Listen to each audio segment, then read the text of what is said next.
What up? I'm Chris, aka You Us We Them, or Left Right, depending on how you know me. I figured I would give you a little tour of my studio.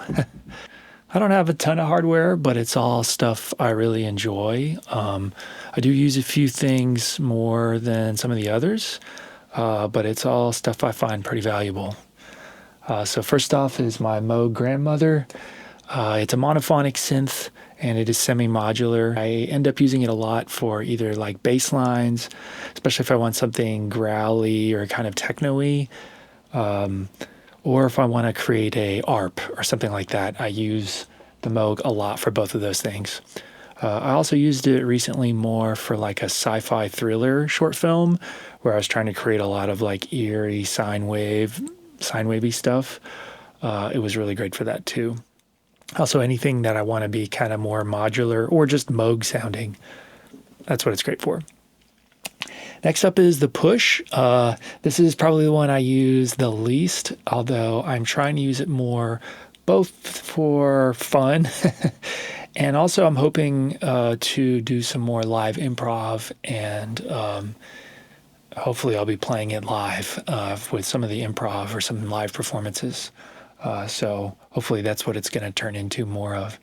If anybody's got tips on good ways to use it to speed up my actual production process, I'm open to that too. But I've been producing quite a while and I'm so used to being in the box for so much of it that unfortunately that's the habit I'm stuck with right now. On my left here, I have a few different sets of headphones. This is the Odyssey, I think LCD1. They discontinued these. They look kind of cheap. But they're pretty good sounding, and I actually do use them a lot. They're kind of my A reference headphones. I also have the very famous Beyerdynamics, I think DT770s. Love those, very comfortable, although I'll say I've had them a long time, so they're starting to fall apart. I have some DJ Audio-Technica headphones here, but I don't really use those for mixing. Over here is my Ride or Die Nordlead 2. I've used it for almost all of my songs for a very long time.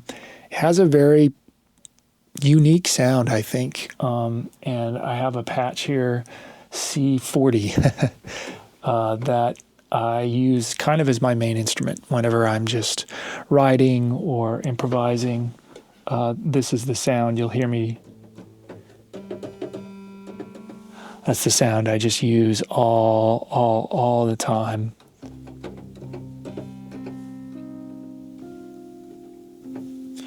Yeah, I'm sure you've heard it many times before, particularly like it's got a little bit of buzziness. It's a triangle sounding synth. And then one of the newer additions is the Prophet Rev 2. I think it took me a while to kind of get used to that synth. At first, I thought maybe it sounded a little cold, which was surprising. But now I really love the sound, and I also know how to kind of get the range out of it that I want. But I use it a lot. It's kind of like a Blade Runner synth to me, and because I really like that like slightly cold sci-fi feeling, I use that a lot. I use it for ARPs, use it for bass, I use it for chords. I really like, my favorite sounds out of this are kind of like brassy sounds. So I've designed a few patches I call Neptune Noise. 1, 2, and 3.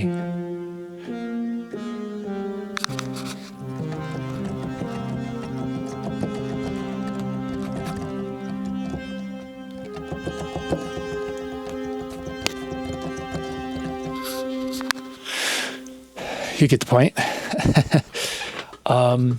Now, probably just a little off camera, you could probably see the edge of it. I have a whole half-stack Marshall here. I also have an Epiphone Les Paul, which I do love. It's a very,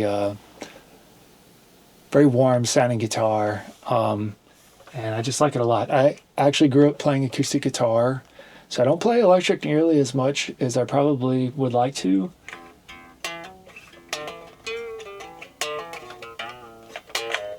I don't have the amp on. I suppose I could have turned it on for this, but yeah. I also have a Neumann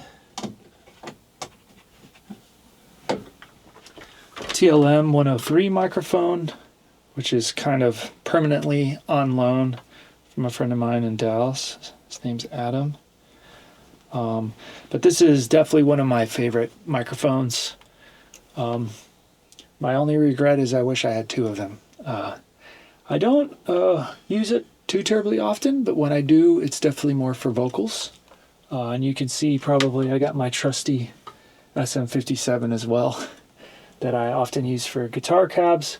I actually use it a lot on Zoom calls, just with students and stuff. I teach a lot of music production. And then, yeah, I think that's most of my music toys. Things you're probably not seeing are I have a larger 88 weighted piano out in my living room that I use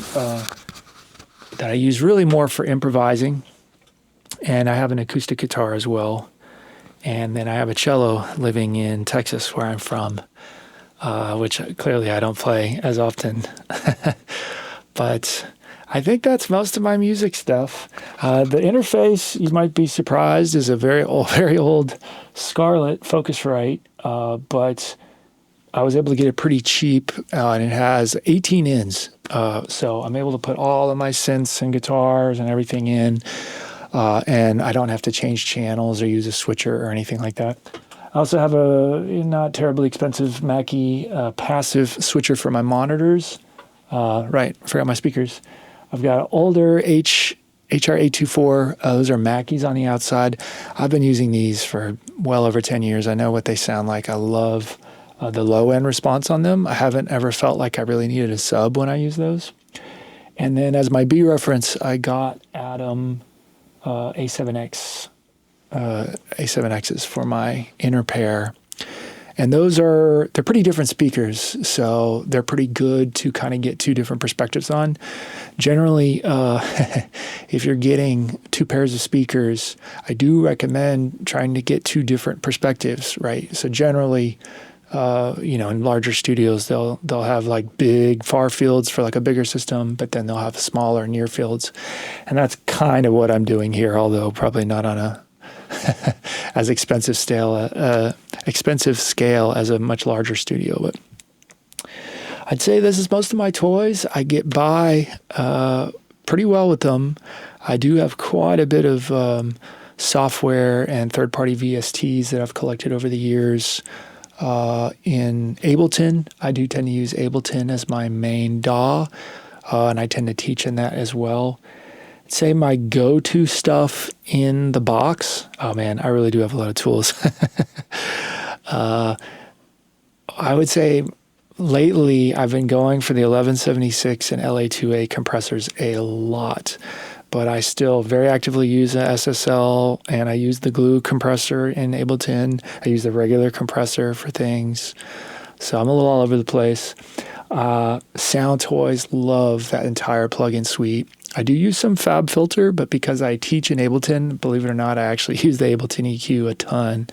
But the Fab Filter Q3 is fantastic, and I do use that as well. Instrument-wise, I do use the whole Native Instruments suite, and I have quite a few plugins from, oh no, I'm not going to remember the name, very famous orchestral scoring. They make labs. Oh, God. I should look it up. Oh, looks like this died. Let me see. I use it in my contact library. Plugin Alliance, I have quite a few things. I have quite a few things from Output. I really like Portal a lot in Output. Spitfire. Right, so I use a lot of orchestral plugins from Spitfire, which I really like. Instruments, Serum 2 are fantastic, extremely versatile synths. I'm trying to think of what other in-the-box synths I use. Lately, I've been using a lot more tape emulation and, Cassette Sketch 2. Sketch Cassette 2.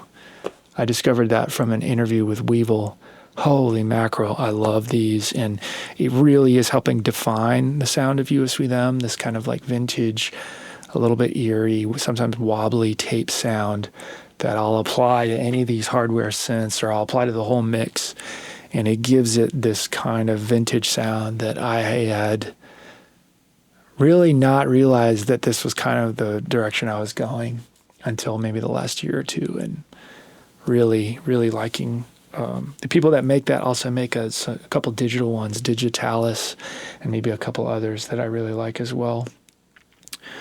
I definitely could go on software, but I would say that's a lot of my main tools. Definitely, I use the Sound Toys, saturators and distortions, Decapitator, and there's Devil Lock. I never hear anyone talk about that one because it's pretty insane, but I really love that for really heavy sounding distortion sometimes. I also use a VSM saturator and the Black Box saturator. I just try them all out depending on what I'm going for, and they all have, their own little flavors. Saturn as well. Yeah. At this point, you probably tell a little bit of a nerd head, a little bit of a plug-in nerd, a little bit of a hardware nerd, but not that crazy. The other really funny side of all of this is I'm also somewhat of a camera nerd as well. So I've got a Blackmagic 6K and a Sony A7 IV for stills. What I'm shooting on right now is actually just a Pocket Osmo that's kind of like hanging from the ceiling. But it's a good camera. I like it. It's 4K. I can shoot in log, 10-bit. So that's what kind of things I'm looking for.